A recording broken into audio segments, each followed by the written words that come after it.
Hi, my name is Raghav. My name is Shubham, and we are here to discuss the grievance filed by the union against the employer, that is the county of Peterborough.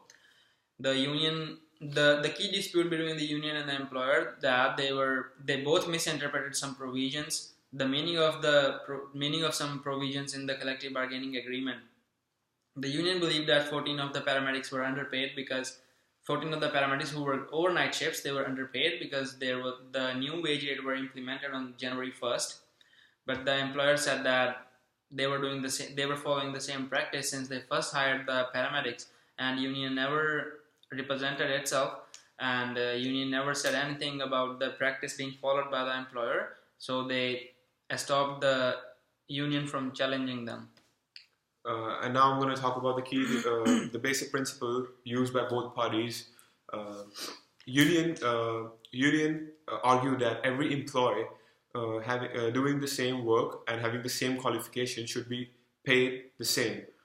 And opposing that, the councils of the employer argued that they are following the same practice since they hired the paramedics. That was in year 2000, and the union was silent to this whole phase. So they relied upon the union silence and continued their practice. So after before awarding the award, the arbitrator examined a lot of cases and looked for like the real what's the principle of estoppel. So after examining a lot of cases which are like a common theme, that all of the cases were where the employee stopped the union from challenging them, but but all the cases, and two of those were like the rulings from the Supreme Court of Canada, and they said that if the union is totally unaware of the fact that that the practice is being followed and it's a violation of the violation of any of the provisions of the collective bargaining agreement, so employee cannot use the estoppel argument against the union because they don't know it, and they are totally dependent upon the employees. So the union is like totally dependent upon the employees to know what's happening on day-to-day basis in the workplace, and if the employees don't know anything, or they are not able to tell it to the union, so the employer cannot use the estoppel argument. But in the two cases, Supreme Court of Canada held the grievance, saying that because in those cases the employer told everything to the employees, and the employees failed to tell that thing to the union. So the arbitrator in his ruling said that since the union didn't know anything about the practice being followed in the practice being followed in the workplace, so the estoppel argument could not stay in place. And moreover, the arbitrator did not find anything which can support the employer's argument in the collective bargaining agreement. And he said that to support the employer's argument, they need to add some more words into the collective bargaining agreement.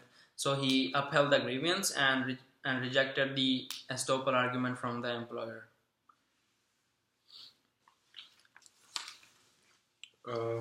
So now we are the last step.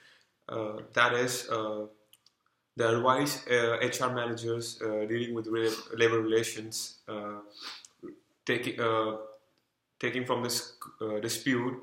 So I think HR managers should take organizational resources and public image into considerations before going into arbitration for such a small amount, and it also demotivates the employees working in the company, as they will get to know that their employers don't care about their well-being, and don't recognize their hard work they are putting into the work. So and HR managers should also talk to the employees before filing for the grievance, and I think they should work on it before taking it to such an international or to the national level, so that the company's image is also in jeopardy, and the employee motivation in the organization is also destroyed. So that's what I think this case should be teaching us, all of us. Thank you. So to add a final comment from this ruling, I think the collective agreement, before signing, everything should be clearly worded, and the agreement should be read thoroughly by someone who knows what's in the agreement, and so that everything is clearly worded and there are no grievances after that. Thank you. Thank you.